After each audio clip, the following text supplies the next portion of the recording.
Magpinsan po ang nanay at tsuhin po nila na si Darwin. Kaya nga daw po, nung pumanaw ang kanilang ama ay hinabilin ang mga batang sina Cheryl at Eunice sa kanila nga pong Tito Darwin at ang kanyang kinakasama naman na si Liza ay nakikisawsaw sa mga gulo ng magkamag-anak. Kasal po ba kayo ni Darwin? Matanong ko lamang po. Hindi. Okay po. Ilang taon na po kayo nagsasama? May isang taon na po. Okay.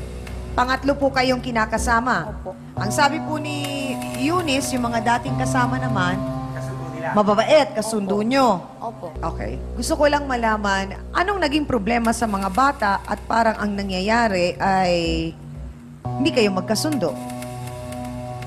Eh, mga matitigas sa siyang ulo eh. Pag inano sila sa mali nila, sila panggali. Tapos uuwi sa bahay, mga lasing.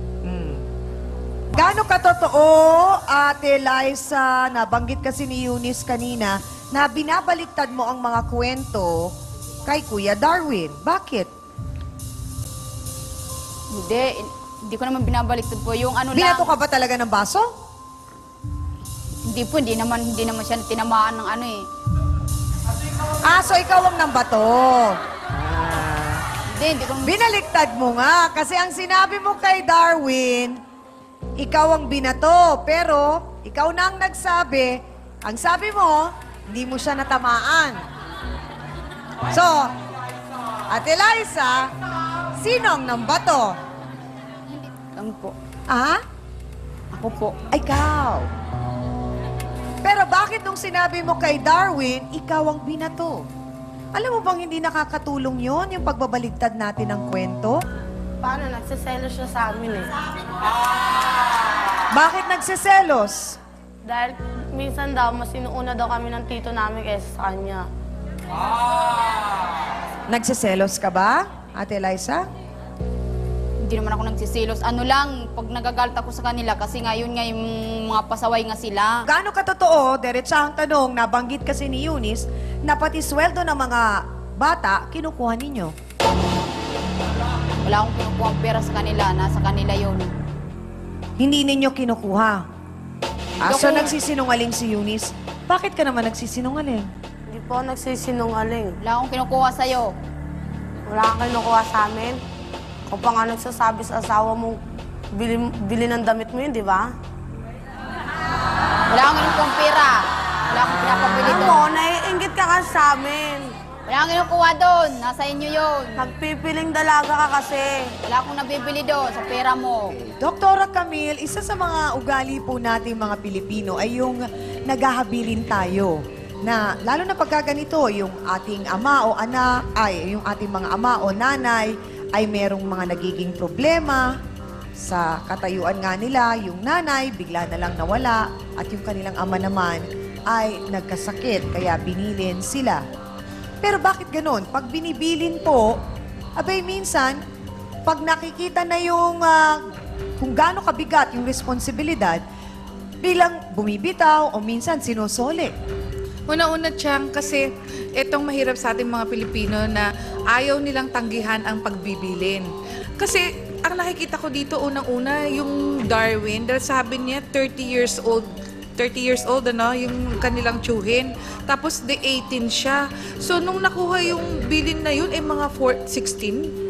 So, parang Bata pa, napakabata 16. talaga. So, Bigla siya naging ama. oo, sa edad na napakahirap 16. para sa kanya yung ano na iisipin na magiging tatay na siya nitong dalawang bata, tapos bukod doon aasikasuhin pa niya yung sarili niya. Parang hindi niya napagdaanan yung phase na maging binata. At tapos, nakapag-enjoy man lang. oo, so ito pa lang punong-puno na siya ng problema. So, ang nangyayari, akala niya, ang pamamaraan din is, ang pagdidisiplina is pamamalo. Oo. Dahil kasi wala siyang talagang yung hindi siya naturuan ng tama rin.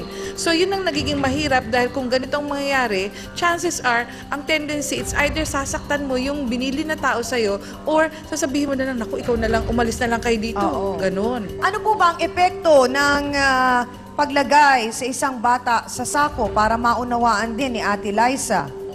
Alam mo, Chang, una-una kung bata na nangyari yun na nilagay sa sako, trauma yon eh. Kaya nagkakaroon ng phobia ang ibang mga bata kasi kung natuluyan na ipasok sa loob ng sako yon, magiging claustrophobic yon. Kung yun lang sana ang mangyayari. Pero sometimes yung fear na nangyari na napunta sa isang na pinagsisiksikan sa isang lugar na gano'n, nagkakaroon ng panic attack. So ang panic attack maaaring magkaroon ng physical na kondisyon na akala mo palaging hindi makakahinga, akala nyo lang Parang umaate, pero hinihingal. actually may mga nangyayari na kahit na ang pagtingin nila sa sarili nila ay hindi sila makahinga, umaabot siya sa puntong na nagkakaroon ng cause of death dahil kasi nakakalimutan lang huminga.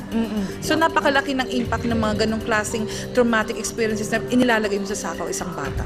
Salamat po, Dr. Camille. Kaya naman kami dito, Ate Liza, sa Face to Face, laging nagpapaalala na hindi dapat sinasaktan ang ating mga anak o pamangkin o mga bata kung ito'y dinidisiplina natin at tinuturuan. Pwede paliwanagan. Kasi syempre ikaw pag nagkaanak ka, Ate Liza, ganun din ba ang gagawin mo? Sasaktan mo pag hindi nakinig? Hindi. At saka hindi naman niya sinasaktan ng yan eh. Nang Bali, tinatakot lang niya yan eh. Hindi naman sinasaktan ng yan eh. hindi ba masakit yung kaladkaring ka sa kalye? Kinaladkad siya, hindi naman siya kinaladkad eh. Hindi siya kinaladkad. So, sinungaling yung mga kapitbahay ninyo na nakakita. Tinatakot lang sila. So, hindi naman niya sinasaktan ng masyado yun eh. Ano lang naman Ano? eh. Kanina sabi mo hindi sinasaktan. Tapos ngayon sinabi mo hindi masyado. Kanina sabi mo binato ka ng baso. Pero ikaw ang nagsabi na hindi naman siya tinamaan. Halaman naman. Aba! Parang napapansin na ating mga kasawsawan, humahaba na ang ilong ni Ate Liza. O, kaya ang katanungan natin muna. Eto, dalawa pa lang ang ating bisita. Mamaya marami pa tayong marinig na detalye. Pero sa kasalukuyan, saan ba muna kayo? Pula ba o puti? Itaas sa mga placards na yan. Botohan tayo mga kapatid. Go!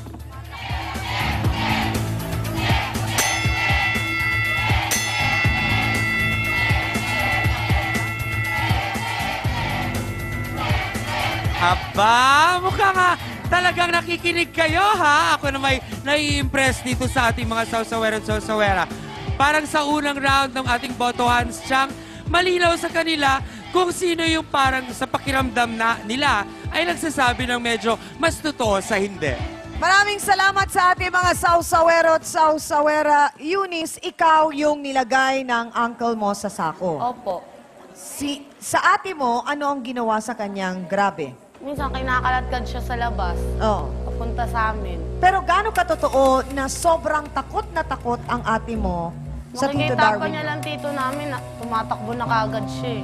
Tumatakbo siya. Saan siya nagpupunta? Lumalabas po siya, pumupunta siya ng palengke. Nagtatago siya sa mga kaibigan namin. So talagang nagka-trauma na ang ate Opo. mo. Ako naman lagi nagtatanggol sa ate ko eh. Mga kapatid, narito po ang sinasabing kapatid ni Eunice na takot di umano sa kanyang Tito Darwin na nakikita pa lang ay napapatakbo na ng malayo. Alamin nga natin ang kanyang damdamin at sama ng loob. Narito po si Cheryl Makawadip. Pasok!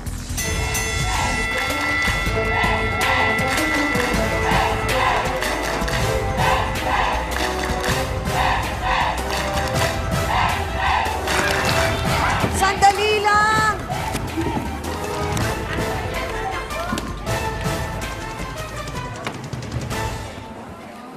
Cheryl, bakit ka umiiyak? Bakit ka umiiyak, Cheryl? Sinungaling po yan eh. Gaano katotoo na lagi kang tumatakbo pag nakikita mo ang Tito Darwin mo? Bakit, Cheryl? Para po kasi may sunga yun eh. Nakakatakot. Anong grabing pananakit na ang ginawa niya sa'yo? Siyempre po yung lagi pinapaya po ako sa labasan, siyempre dalaga ako. Nakakaya po sa mga tao. Paanong pinapahiya?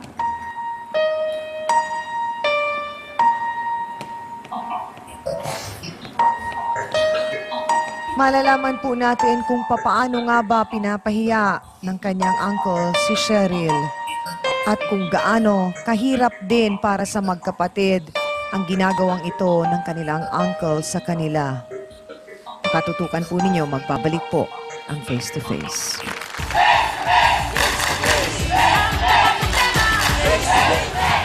Kahit nga po bulsa namin, dinudukot pa nila. Kinakapkapan pa kayo? Opo. Kasama siya? Kulang na lang po, Kasama papababa siya? rin kami. Oo.